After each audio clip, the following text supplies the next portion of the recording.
लोकशाही आणि माणसामध्ये भेद करणारी संस्कृती, आणि हे दोन्ही सध्या भारतामध्ये चालू असल्याचे आपल्याला बघायला मिळतात. निश्चितच सरांनी सांगितलं, बाबासाहेब म्हणाले की आयुष्य मोठं असल्यापेक्षा महान असलं पाहिजे, आणि आपण सर्वजण आपल्या आयुष्याला महान करण्यासाठी या ठिकाणी एकत्र आलेलो आहोत. आणि 100वे संविधानाचं जे काय वर्ष ते वर्ष साजरं करण्यासाठी आपण पुन्हा एकदा या ठिकाणी याच उर्मिला, याच त्याला म्हणजे उत्साहात आपण एकत्र येणार आहोत. माझी विनंती आहे, हा संविधानाचा जागर आहे, कोणीही जागेवरून उठू नका. जरी वेळ झालेली असली काय हरकत नाही, आजचं जेवण 12 वाजता झालं तरी काय हरकत नाही. माझी सर्वांना विनंती आहे की कोणी जागा सोडू नका. यानंतर अध्यक्ष समारोप होणार आहे, आणि मी अध्यक्ष समारोप करण्यासाठी आयुष्यमान प्राध्यापक डॉक्टर मनोहर सिरसाट सर यांना विनंती करतो की आपण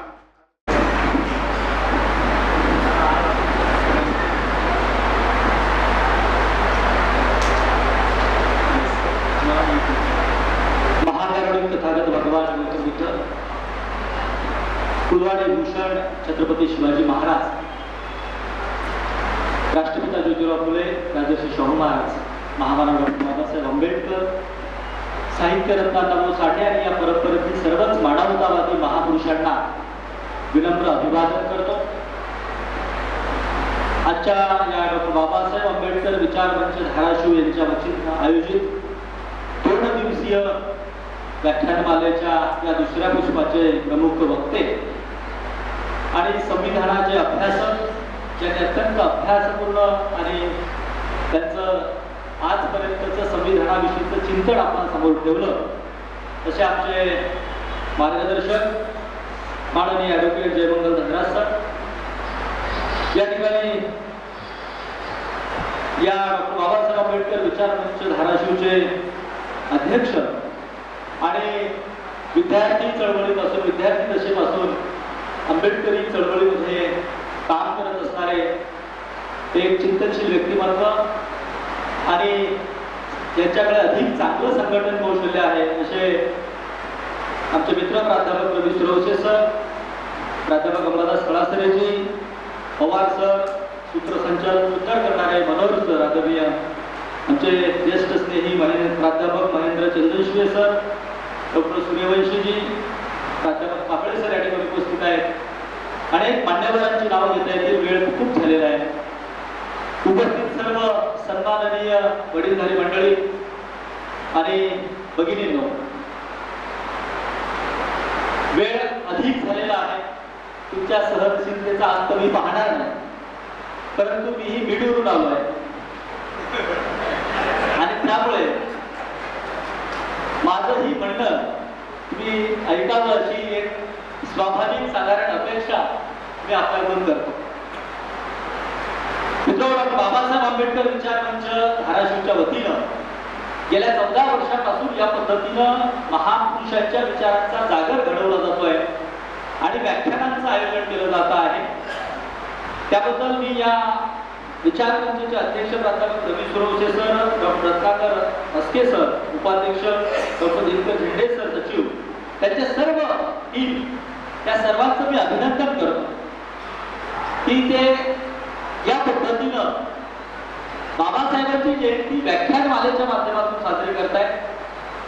अखंडितपणे 14 वर्ष हे काम करतायत. हे सोपं काम नाही. लोकांना जमा करणे, लोकांना एकत्रित करणे, मीही या पद्धतीचं काम करतो आहे.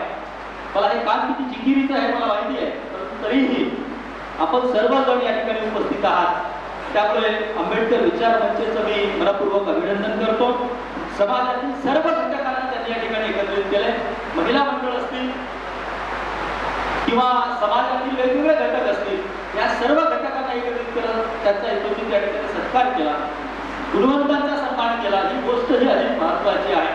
आपल्या लेकरांचं आपणच कौतुक केलं पाहिजे, आपल्या समाजातल्या महत्त्वाच्या लोकांचं आपणच कौतुक केलं पाहिजे. या पद्धतीची धारणा लक्षात घेऊन आपण या ठिकाणी हे कौतुक केलं. वेळ गेला त्यामध्ये, परंतु तीही गोष्ट अधिक महत्त्वाची आहे. ही नोंद आपल्यासमोर या निमित्ताने मिटवतो. मित्रांनो, संविधानाचे अभ्यासक ॲडव्होकेट जयमंगल धनराज सर यांनी अत्यंत अभ्यासपूर्ण चिंतन आपल्यासमोर ठेवलं आणि भारतीय संविधानाची 75 वर्ष सत्यस्थिती काय आणि कुठल्या दिशेला आपण गेलो पाहिजे त्या पद्धतीची मीमांसा केलेली आहे. मी अधिकचा वेळ न घेता वेळेअभावी मी माझं म्हणणं अत्यंत संक्षेपाने आपणासमोर मांडण्याचा प्रयत्न करतो. मित्रांनो, महामानव डॉक्टर बाबासाहेब आंबेडकरांच्या संबंध कर्तृत्वाचा जर विचार आपण केला तर आपल्या असं लक्षात येते की डॉक्टर बाबासाहेब आंबेडकरांनी इथल्या असणाऱ्या ज्यांचं म्हणून शोषण झालेलं आहे त्यांचं म्हणून पोषण करण्याची जबाबदारी स्वतः घेतलेली आहे. जे समाज व्यवस्थेतील महिला असतील, शेतकरी असतील, वंचित घटक असतील, अस्पृश्य वर्ग असेल तेव्हाचा, हे सर्व प्रवाहाच्या बाहेर असणारे जे घटक आहेत या घटकांना म्हणजे व्यवस्थेनं ज्यांचं शोषण आजपर्यंत केलं त्यांचं म्हणून पोषण करण्याची जबाबदारी बाबासाहेब घेतात. हे काम राष्ट्र निर्माणाचं आहे हे आपण लक्षात घेण्याची गरज आहे. तेव्हा या पद्धतीनं डॉक्टर जयराज खुरे सर आमचे साहित्यिक या ठिकाणी उपस्थित आहेत. तेव्हा या पद्धतीनं मानवमुक्तीचं आंदोलन बाबासाहेबांचं आपल्याला समजून घेण्यासाठी 14 एप्रिल हा आपला मुक्ती दिन आहे असं आपल्याला लक्षात घ्यावं लागणार आहे. महामानव डॉक्टर बाबासाहेब आंबेडकर यांनी संविधानाच्या माध्यमातून आपल्याला मुक्तीचा मार्ग प्रशस्त केलेला आहे.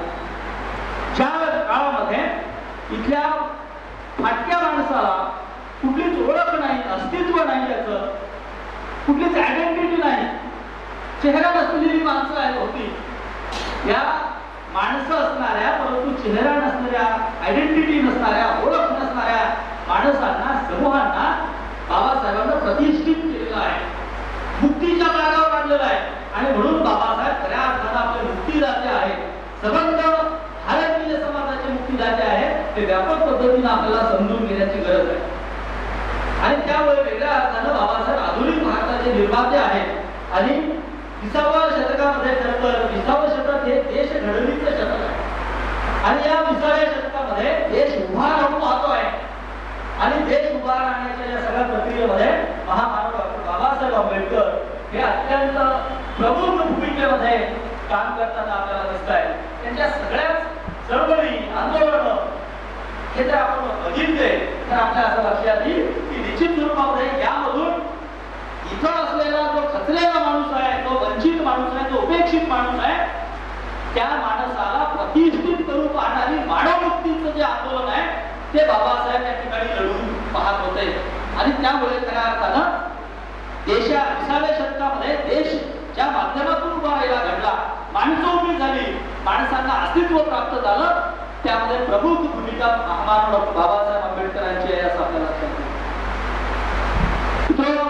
पूर्वीचा जो इतिहास आहे तो इतिहास जर आपण लक्षात घेतला तर सर पाण्याच्या नैसर्गिक हक्कामध्ये सुद्धा इथल्या व्यवस्थेनं विष कालवलेला. पाण्याचा अर्थ नैसर्गिक हक्क आहे. अशी सगळी परिस्थिती आहे. त्याच्या संदर्भात तुम्हाला 14 कळायचा सत्याग्रह येथील त्या विस्तारात मी जात नाही.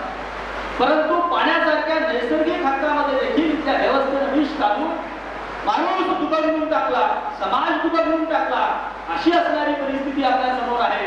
आणि त्या काळामध्ये बाबासाहेब या पद्धतीनं मानवमुक्तीचं आंदोलन हाती घेतात. जयमंगल धनराज सरांनी संविधानाविषयीची मांडणी केली, परंतु एक निरीक्षण आपल्या समोर मांडलं पाहिजे.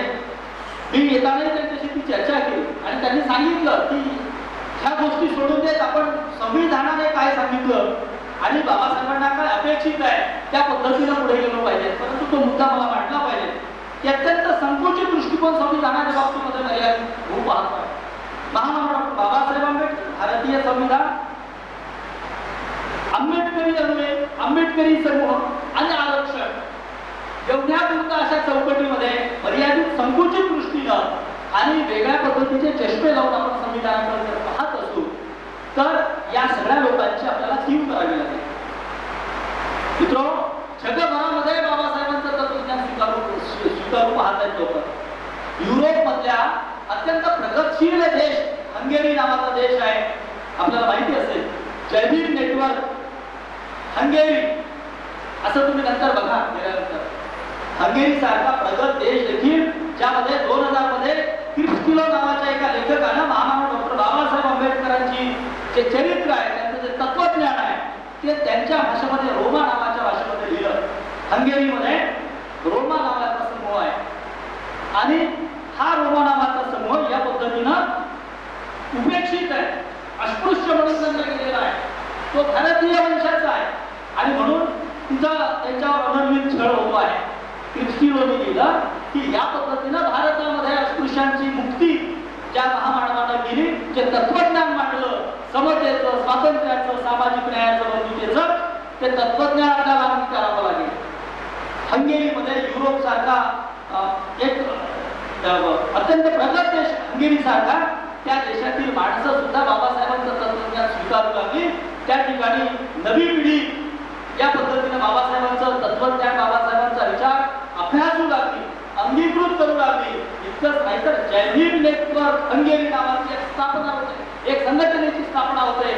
त्या संघटनेच्या माध्यमातून बाबासाहेबांनी शिक्षणाला महत्त्व दिलं म्हणून त्या ठिकाणी एक शाळा स्थापन केली जाते आहे, doctor Babasaheb Ambedkar high school Hungary या नावाची. आणि त्यासोबत त्या ठिकाणी बाबासाहेबांचा पुतळा उभा राहतो आहे.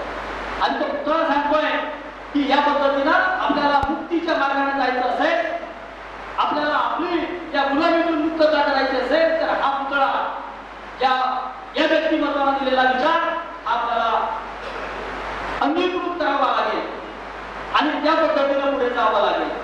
त्या पुतळ्याच्या खाली लिहून ठेवलेलं. याच्याशिवाय पुढे जाऊन हंगेरीतली माणसं बाबासाहेबांनी जो बुद्धी प्रामाण्यवादी बुद्ध धर्म दिला त्या बुद्ध धर्माच्या दिशेने देखील ही माणसं, हंगेरीतली माणसं यायला लागली. विचार करा, म्हणजे अत्यंत प्रगत असणाऱ्या देशातील भारताबाहेरील माणसं देखील या पद्धतीनं बाबासाहेबांचा विचार स्वीकारून पुढे जाऊ लागली. आपला बाबासाहेबांचा विचार प्रमाणभूत मानून आपल्या जगण्याला, आपल्या सगळ्या गुलामीला जर पुढे म्हणजे मुक्ती त्यातून मिळवायची असेल तर बाबासाहेबांचा विचार आपल्याला प्रमाणभूत मानून पुढे जावं लागेल. या पद्धतीचा विचार बाहेरच्या देशातली माणसं करतायत. परंतु मी सांगितलं त्या पद्धतीनं विशिष्ट चष्म्यातून जर आपण पाहत असू संविधानाकडे आणि महामानव डॉक्टर बाबासाहेब आंबेडकरांच्या कर्तृत्वाकडे, तर मला असं वाटतं ही चष्मे बदलण्याची गरज आहे आणि आपण पुढे जाण्याची गरज आहे. आणि त्यासाठी म्हणून बाबासाहेबांच्या सबंध कर्तृत्वाकडे जर लक्ष दिलं तर असं लक्षात येईल की त्यांच्या कर्तृत्वाचा सर्वोच्च बिंदू जर कुठला असेल तर तो संविधान निर्मिती आहे. संविधानाची निर्मिती हे डॉक्टर बाबासाहेब आंबेडकरांच्या कर्तृत्वाचं सर्वोच्च टोक आहे असं मला म्हणायचं. ज्या संविधानानं इथल्या माणसांना माणूस म्हणून प्रतिष्ठित केलं. काल आम्ही चर्चा करत होतो आणि प्राध्यापक मोडे औरंगाबादच्या संभाजीनगरचे आणि आपले आजचे वक्ते ऍडव्होकेट जयमंगल धनराज सर यांनी एक अभियान चालवलेलं आहे. जसं माणसं संवेदनशील असणं गरजेचं आहे की माझं दुःख, इतरांचं दुःख हे माझं दुःख वाटलं पाहिजे, माझ्या मनामध्ये बुद्धानं सांगितलेली करुणा उत्पन्न झाली पाहिजे त्याच्याविषयी, त्याला आपण संवेदनशील असं म्हणतो. तेव्हा ही संवेदनशील हा शब्द जो आहे त्यासोबत आणखी एक शब्द निर्माण जोडावा लागेल. तो नवा शब्द जयमंगल धनराज सर आणि प्राध्यापक मोरे सरांनी निर्माण केलेला आहे. तो आहे संविधानशील समाज निर्माण करणं, संविधानशील मन तयार करणं, संविधानशील व्यक्ती निर्माण करणं, माणसं निर्माण करणं. संविधानशील हा शब्द आपल्याला नव्यानं आपल्या कृतीमध्ये, आपल्या वर्तनामध्ये रुजवण्याची मला असं वाटतं गरज आहे. त्या संविधानानं इथल्या भारतीय माणसाला खूप मोठ्या अधिकार दिले आणि माणूस म्हणून प्रतिष्ठित केलं. त्या भारतीय संविधानाबद्दलची संवेदनशीलता आपण संविधानशील समाज, संविधानशील व्यक्ती निर्माण करून आपल्याला तो पुढचा काळ आपल्याला करायचा आहे. मित्रो, ऍट द रेट 75 भारतीय संविधानाला पूर्ण झाले. 75 वर्ष हा अत्यंत दीर्घ कालखंड आहे. अमृत महोत्सवी वर्ष आपण संविधानाचं साजरं करतो आहे आणि या संविधानानं काय केलं त्याबद्दलचा एक उहापोह या निमित्तानं आपल्या समोर संक्षेपाने आपल्या समोर ठेवतो. भारतीय संविधानानं समग्र भारतीय जनतेला काय केलं? सार्वभौमत्व दिलं, नवी जीवनमूल्य दिली. त्या जीवनमूल्याबद्दल ऍडव्होकेट जयमंगल धनराज सरांनी आपल्याला विस्तृत मांडणी केली.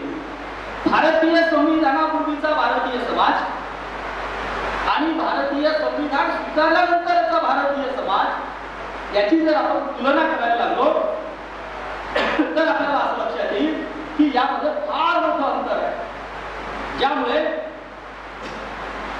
हा समाजच बदललेला आहे भारतीय संविधान स्वीकारल्यानंतरचा. काय होतं पूर्वी तर मोठ्या प्रमाणावर 1950ला आपण घटना स्वीकारली आणि घटनेने सांगितलं की प्राथमिक शिक्षण सक्तीचं मोफत आणि सार्वत्रिक झालं पाहिजे आणि त्या माध्यमातून वाड्या काढण्यावर ग्रामीण भागापर्यंत हे शिक्षण पोहोचलं, ग्रामीण भागापर्यंत. आणि शिकलेली पिढी पुढे येऊन 1960 नंतर मोठ्या प्रमाणावर बोलायला लागली, लिहायला लागली. जयराज कुंडे सर आहेत. 1960 नंतर आमच्या मराठी साहित्यामध्ये दलित साहित्याचा प्रवाह जन्माला आला सर. आणि त्याचं मूळ मी कुठं शोधतोय तर ते भारतीय संविधान आपण स्वीकारल्यानंतर 50 नंतर शिक्षण आलं आणि शिक्षणाचा तो परिपाक आला की आमचंही जगणं, आमचंही अस्तित्व, आमच्याही एका साहित्याचा भाग होऊ शकते. या पद्धतीची भूमिका लेखकांनी घेतली आणि या पद्धतीचं सगळं जगणं साहित्यामधून आलं. शिक्षणामध्ये काय झालं नंतर राजकारणामध्ये देखील पूर्वीचा भारतीय समाज हा संविधानापूर्वीचा वेगळा होता आणि संविधानानंतर काय झालं तर संविधानानं आपल्याला one man one vote and one value, एक व्यक्ती एक मत आणि एकच मूल्य या पद्धतीचं तत्व दिलं. ज्या माध्यमातून जे खरं तर पूर्वीचा राजा, संविधानापूर्वीचा राजा राणीच्या पोटातून जन्माला येत होता, परंतु भारतीय संविधानाने स्वीकारलं आणि मताच्या पेटीतून राजा जन्माला यायला लागला. भारतीय संविधानाची मोठी किमया आहे आणि ती किमया आणि भारतीय संविधानाने दिलेला जो आपल्याला हा मताचा अधिकार आहे, हा मताचा अधिकार अधिक जबाबदारीनं, अधिक विवेकानं आपल्याला बजावण्याची गरज आहे पुढच्या काळामध्ये. आणि त्यामुळे आपण अधिक या बाबतीमध्ये गंभीर होऊन विचार केला पाहिजे असं मला वाटतंय. एक कवी म्हणतोय, काय शिकलो असतो भीमा, तू शिकला नसता तर, पाल लाभले नसते आबा, तू थकला असता तर, मोसम तुझ्या पेरणीचा चुकला असता तर, काय शिकलो असतो भीमा, तू शिकला नसता तर. महामानव बाबासाहेब आंबेडकरांनी अथक परिश्रम घेत आपल्या सर्वांसाठी भारतीय संविधानाची निर्मिती केली आणि बाबासाहेबांना हे माहिती होतं की भारतीय संविधान राष्ट्र निर्माणासाठी, हे देश उभारण्यासाठी अत्यंत महत्वाची गोष्ट आहे. इथल्या उपेक्षित वंचितांना आपल्याला त्यांच्या पदरात न्याय द्यायचा असेल आणि अनेक पिढ्यांची गुलामी आपल्याला संपुष्टात करायला आणायची असेल तर खऱ्या अर्थानं प्रभावी साधन कुठलं आहे तर ते संविधान निर्मितीमध्ये आपला अधिकाधिक मोठा सहभाग त्या ठिकाणी देणं. आणि म्हणून महामानव डॉक्टर बाबासाहेब आंबेडकरांचे हे अनंत उपकार आपल्यावर आहेत. म्हणजे अधिक मी आमचे जयमंगल धनराज सर म्हणतात की भावनाशील बोलू नये, वस्तुनिष्ठ बोलून आपल्याला पुढे गेलो पाहिजे. परंतु बाबासाहेबांविषयीची कृतज्ञता भारतीय संविधानाचे शिल्पकार म्हणून आपण व्यक्त केली पाहिजे आणि ती कृतज्ञता फार मला महत्वाची वाटते. भारतीय संविधानापूर्वीचा भारतीय समाज आणि नंतरचा भारतीय समाज यामध्ये आमूलाग्र बदल झाला. लोकशाही आली. खरं तर बाबासाहेबांच्या चिंतनाचा विषय लोकशाही, समग्र चिंतनाचा विषय. त्याच्या पाठीमागे कारणही तेच आहे की लोकशाहीमध्ये सामान्य माणूस केंद्रबिंदू आहे, सामान्य जनता केंद्रबिंदू आहे आणि म्हणून जनतेच्या वतीनं आपण सरकार चालवायला देतो. कुणाचं सरकार असत नाही, यांचं सरकार त्यांचं सरकार असं काही नाही, आपल्या वतीनं ते सरकार चालवत आहे. आणि म्हणून त्यामुळे लोकशाहीनं दिलेला हा मोठा अधिकार आपण आपल्या विवेकाला शाबूत पुढे घेऊन गेलो पाहिजे. लोकशाही म्हणजे समाजाच्या समग्र परिवर्तनाचा विचार आहे आणि समग्र परिवर्तन घडवून आणण्यासाठी लोकशाही बाबासाहेब प्रामुख्यानं मांडण्याचा प्रयत्न करतात, लोकशाहीवर नितांत प्रयत्न करतात आणि लोकशाही शासन व्यवस्था संविधानाच्या माध्यमातून आपल्याला देतात, ज्या माध्यमातून तुमची माझी प्रतिष्ठा या ठिकाणी पुढे आलेली आहे. मला एक लक्षात आहे की भारतीय संविधान येईपर्यंत भारतीय समाजामध्ये आणि जगभरामध्ये भारतीय संविधानापूर्वी समग्र भारतीयांना कवेत देणारा, समग्र भारतीयांच्या इच्छा आकांक्षांना फलद्रूप करणारा असा एकही ग्रंथ जन्माला आला नव्हता. लक्षात, जबाबदारी बोलतोय. समग्र भारतीय समाजाच्या इच्छा आकांक्षा, त्यांच्या कल्याणाचा विचार आणि त्यांच्या समग्र परिवर्तनाचा विचार जो आहे तो केवळ आणि केवळ भारतीय संविधानाने मांडला आणि पहिला आणि महत्वाचा तो ग्रंथ आहे भारतीय संविधान. आणि म्हणून समग्र भारतीयांच्या कल्याणाचा विचार करणारं भारतीय संविधान आपण व्यापक पद्धतीने समजून घेतलं पाहिजे. किंबहुना तो आपला आचार ग्रंथ झाला पाहिजे. तो आपला आचार ग्रंथ झाला पाहिजे. तो सर्वश्रेष्ठ ग्रंथ आहे, केवळ कायद्याचा ग्रंथ नाही, तर संविधानानं आपल्याला माणूस म्हणून प्रतिष्ठित केलेला आहे. आपल्याला मोठ्या प्रमाणावरचे अधिकार बहाल केलेले आहेत. ज्या अधिकाराच्या बळावर आपण या ठिकाणी ऐकू शकतो, बोलू शकतो, सर्वत्र फिरू शकतो, वेगवेगळे अधिकार आपल्याला दिलेले आहेत. त्या अधिकाराची चर्चा जयमंगल सरांनी या निमित्ताने केलेली आहे. बाबासाहेब आणि संविधान हे अत्यंत जवळचं नातं आहे. मी आधीच म्हटलं तुम्हाला त्या पद्धतीनं अत्यंत अथक परिश्रम घेऊन बाबासाहेबांनी संविधानाच्या निर्माणामध्ये महत्वाचं आणि अत्यंत मेन रोल त्या भूमिकेमध्ये केलेला आहे. त्याचं उदाहरण देत असताना कृष्णमाचार्य मसुदा समितीचे सदस्य आहेत, त्यांनीच असं म्हटलेलं आहे एका भाषणामध्ये. त्याचा तुम्हाला माहिती आहे की अनेक 7 सदस्य होते मसुदा समितीवर आणि त्यातले एकही कामाचे नाहीत. आणि शेवटी त्यांनी सांगितलंय की संपूर्ण उत्तरदायित्व बाबासाहेबांवर आलेलं होतं. आणि बाबासाहेबांनी ते इमानीद्वारे इथल्या बहुजन, इथला वंचित माणूस जो आहे त्यांच्या भल्यासाठी, त्यांच्या कल्याणासाठी म्हणून ती मेहनत घेतली. पुढे आपले पहिले डॉक्टर राजेंद्र प्रसाद यांनी देखील संविधान निर्मिती विषयक कार्याच्या संदर्भामध्ये बाबासाहेबांचं योगदान किती आहे या संदर्भात भूमिका मांडत असताना त्यांनी सांगितलं होतं की प्रकृती ठीक नसतानाही डॉक्टर बाबासाहेब आंबेडकरांनी मोठ्या प्रमाणावरचे विद्वत परिश्रम या संविधान निर्माणासाठी घेतलेले आहेत. आणि म्हणून हे परिश्रम आणि हे सगळं जे बाबासाहेबांनी आपल्यासाठी केलेलं जे काम आहे ते आपण या त्यांच्या जयंतीच्या निमित्ताने त्यांच्याविषयीची कृतज्ञता व्यक्त करून संविधान निर्माते म्हणून आपण त्यांचा गौरव करतो आहे. आणि ते आपण व्यापक पद्धतीने समजून घेण्याची गरज आहे. संविधान सभेतील बाबासाहेबांचं एक भाषण आहे, अत्यंत महत्वाचं भाषण आहे. मी बाबासाहेबांच्या भाषणांचा PhD साठी अभ्यास केलेला आहे. आणि तुम्ही जे व्याख्यानं ठेवता ही व्याख्यानं खरं तर विचारांचा जागर घडवणारी आहे. बाबासाहेबच शेवटच्या टप्प्यामध्ये 56 असं म्हणाले होते की माझं संपूर्ण आयुष्य हे व्याख्यानं देण्यामध्ये गेलेलं आहे, परंतु ते काही नुसतंच वाया गेलेलं नाही. आज जो काही जागृतीचा सगळा हे माहोल आपल्याला दिसतो आहे, परिस्थिती आपल्याला दिसते आहे, ही केवळ आणि केवळ माझ्या व्याख्यानाचा परिपाक आहे. बाबासाहेबांनी नोंद केलेली आहे. आणि त्यामुळे या पद्धतीनं डॉक्टर बाबासाहेब आंबेडकर विचार मंच ही जी व्याख्यानं ठेवते आहे त्यासाठी मला या विचार मंचाचं अभिनंदन करायचं आहे. संविधान सभेतलं अत्यंत महत्वाचं बाबासाहेबांचं भाषण मी तुम्हाला सांगत होतो.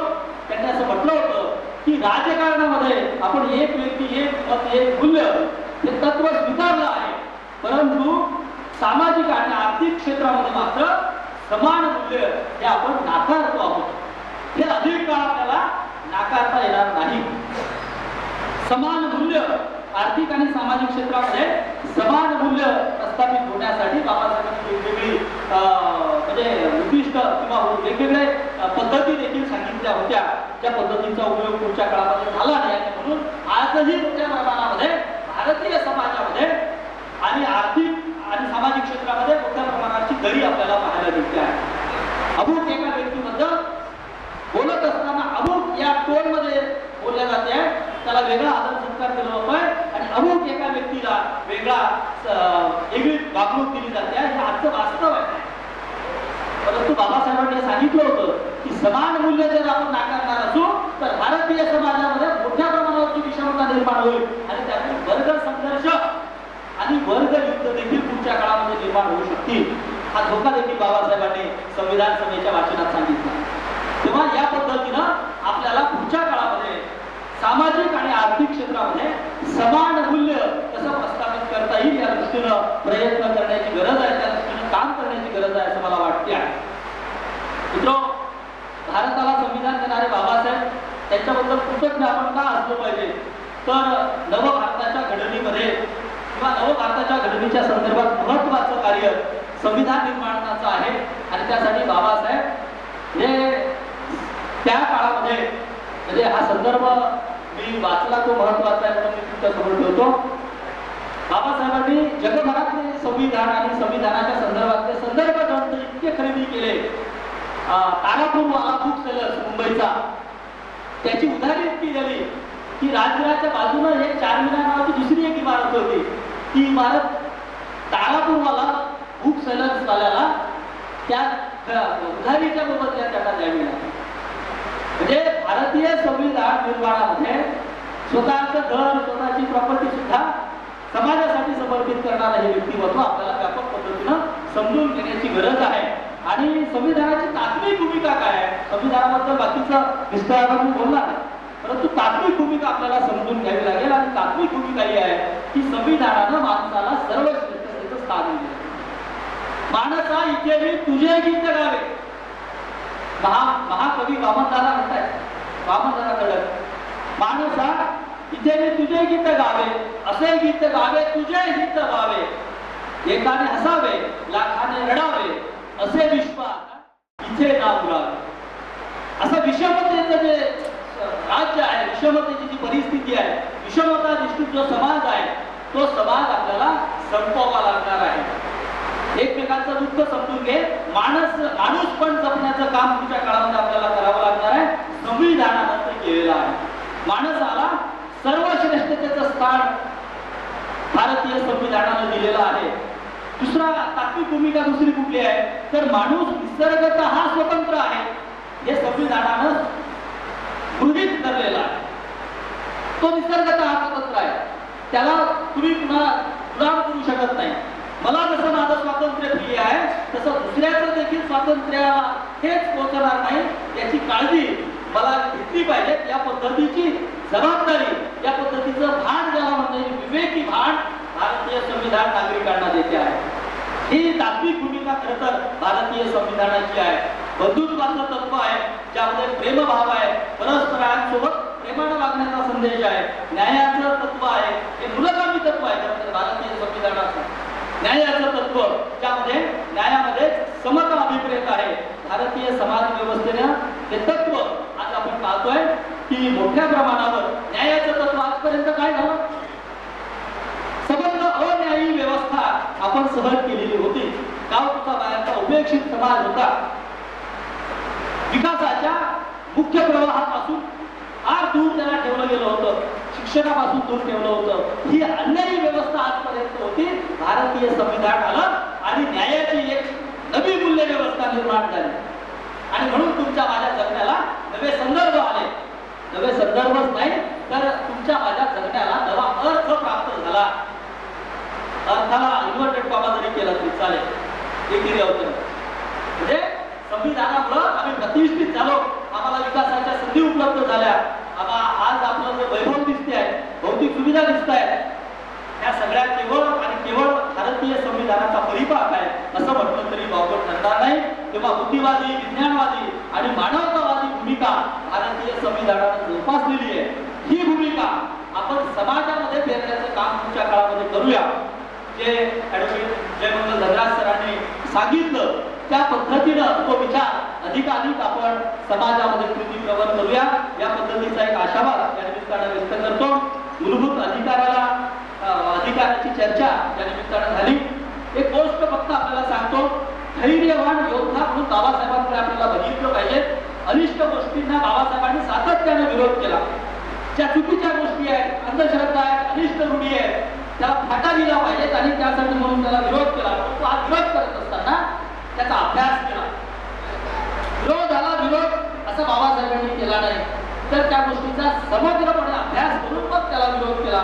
ही बाबासाहेबांकडून शिकण्यासारखी आपल्याला गोष्ट आहे. एखादा विषय मांडत असताना, एखाद्या प्रश्नावर मांडणी करत असताना आपल्याला तो समग्रानं विषय समजून घेऊन मग त्या विषयाची आपण मांडणी केली पाहिजे. त्याचं उदाहरण मी तुम्हाला देतो. बाबासाहेबांनी मनुस्मृती जाणली. खरं तर अमानवी व्यवहार आणि खरं तर स्त्रियांना दुय्यमत्व नाही, पशुचा दर्जा देणारं ही सगळी व्यवस्था पूर्वीची होती. म्हणून मनुस्मृतीचं बाबासाहेबांनी दहन केलं. मनुस्मृती संस्कृतमधून होती. बाबासाहेबांनी संस्कृत शिकले. मनुस्मृतीमध्ये काय सांगितलं त्याचा अभ्यास केला आणि त्यांनी म्हटलं हे मानवी व्यवहार, मानवी समाजासाठी ह्या ग्रंथ कामाचा नाही, तो जाळला तरी त्याचा काही प्रतिकात्मकता होती ती.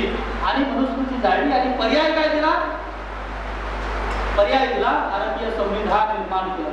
नवी कायद्याची व्यवस्था, नवी लोकशाही व्यवस्था या ठिकाणी निर्माण केली आणि तो पर्याय दिला. बाबासाहेब केवळ विरोध करून थांबत नाही, विरोध करतात, ती गोष्ट संपवतात आणि त्याला पर्याय सुद्धा देतात. दुसरा मुद्दा शिक्षणाचा आहे. बाबासाहेब स्वतःही उपेक्षा त्यांच्या वाट्याला आले. वर्गाच्या बाहेर शिक्षण घ्यावं लागलं. बाबासाहेबांनी हे सगळं समाजशास्त्र लक्षात घेतलं आणि पुढच्या काळामध्ये स्वतःची शिक्षण संस्था उभी केली, पीपल्स एज्युकेशन सोसायटी. आणि त्यानंतर आपल्या औरंगाबादला, संभाजीनगरला मिलिंद महाविद्यालयाची स्थापना केली.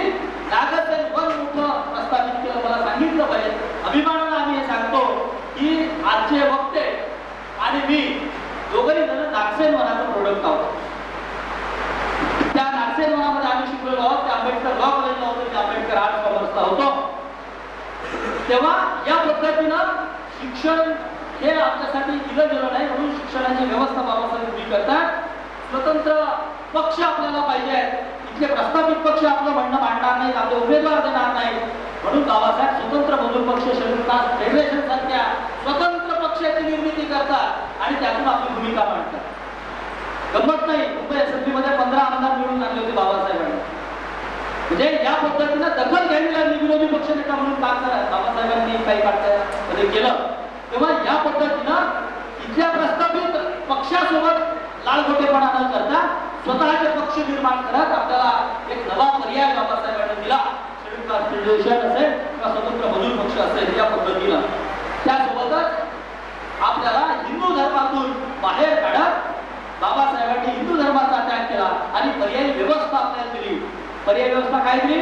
22 प्रतिज्ञा दिल्या, त्रिशरण पंचशील दिलं आणि महत्वाचं म्हणजे बुद्ध आणि धम्म नावाचा ग्रंथ दिला. ही पर्यायी व्यवस्था बाबासाहेब उभे करतात. हे वेगवेगळ्या उदाहरणावरून आपल्या लक्षात येईल. विस्ताराने याच्यावर बोलता आलं असतं, परंतु वेळ खूप झालेला आहे. तेव्हा या पद्धतीनं संघर्षशील, वीर्यवान योद्धा बाबासाहेब तसे होते आणि बाबासाहेबांप्रतीची जयंतीच्या निमित्तानं आपण कृतज्ञतेचा भाव या निमित्तानं, व्याख्यानाच्या निमित्तानं व्यक्त करतात. ही अत्यंत महत्वाची गोष्ट आहे.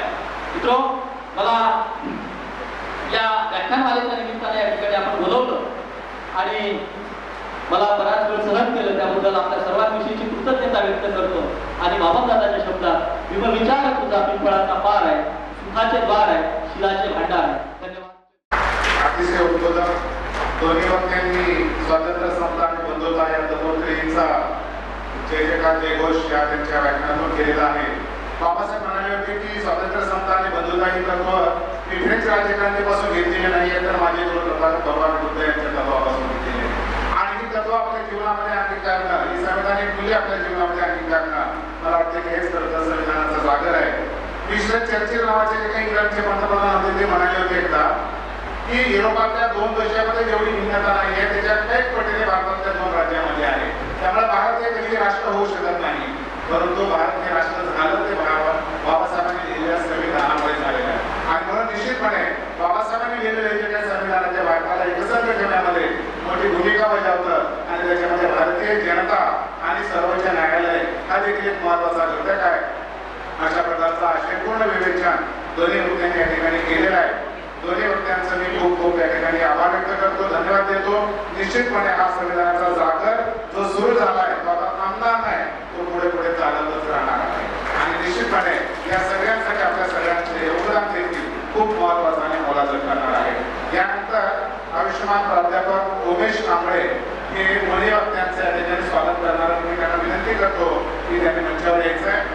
Nalanda college of fashion design व माता Ramai arts commerce and science college सोडू नका. आमच्या भगिनी आयुष्यवंती महाकारुणी तथागत भगवान बुद्ध, बोधिसत्व परमपूज्य डॉक्टर बाबासाहेब आंबेडकर यांच्या 52 स्मृतीस पवित्र वंदन करते आणि डॉक्टर बाबासाहेब आंबेडकर विचारमंच धाराशिव आयोजित 2 दिवसीय व्याख्यानमालेचे आज दुसरे पुष्प गुंफण्यासाठी प्राध्यापक ॲडव्होकेट जयमंगल घनराज, उच्च न्यायालय संविधान अभ्यासक मुंबई, त्यांना विषय दिलेला होता भारतीय संविधानाची 75 वर्ष वाटचाल, सद्यस्थिती आणि भविष्य. तर सरांनी